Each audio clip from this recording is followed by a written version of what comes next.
Wakil Ketua Mahkamah Konstitusi Saldi Isra menilai seharusnya putusan perselisihan hasil pemilihan umum memerintahkan KPU untuk menggelar pemilu ulang di beberapa tempat. Dalam penyampaian pendapat berbedanya, Wakil Ketua MK Saldi berkeyakinan bahwa telah terjadi upaya politisasi bansos dan mobilisasi aparat dengan tujuan keuntungan elektoral.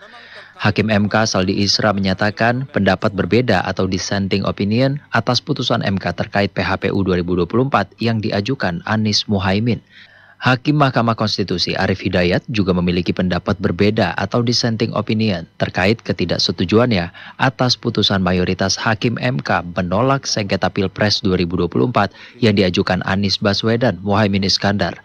Hakim MK Arief menyinggung selama 6 kali pemilu dilaksanakan, Indonesia semestinya sudah dapat mengukur kadar kematangan demokrasi negara ini semakin baik atau bahkan mengalami penurunan atau jangan-jangan tanpa disadari mengarah pada titik defisit demokrasi yang mengkhawatirkan.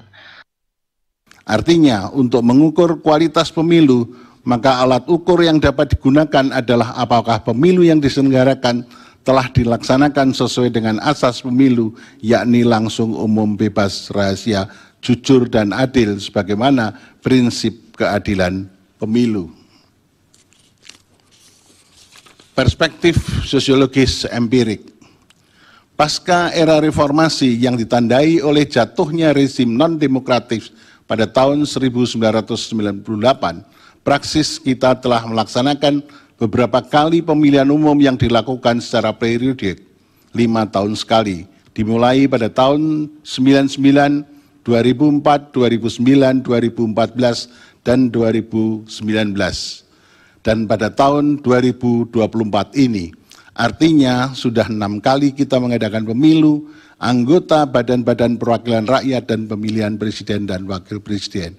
Bahkan pemilihan umum 2024 merupakan pemilihan umum serentak yang cukup kompleks, sebab selain diselenggarakan secara serentak pada hari yang sama untuk memilih calon presiden dan wakil presiden, pemilu juga dilakukan untuk mengisi sebanyak 580 anggota DPR, 2.372 kursi anggota DPR di provinsi, 1.510 kursi anggota DPR kabupaten kota, dan sebanyak 152 kursi anggota DPD pada November tahun 2024, dan akan ada 545 daerah yang menyelenggarakan pemilihan kepala daerah secara serentak untuk memilih pemimpin daerah di tingkat provinsi, kabupaten, dan kota.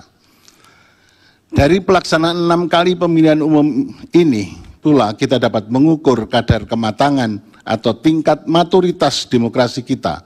Sebab penyelenggaraan pemilihan umum yang adil dan dilaksanakan secara berkala acap kali dijadikan salah satu instrumen untuk mengukur apakah kadar demokrasi kita menjadi semakin baik atau bahkan mengalami penurunan.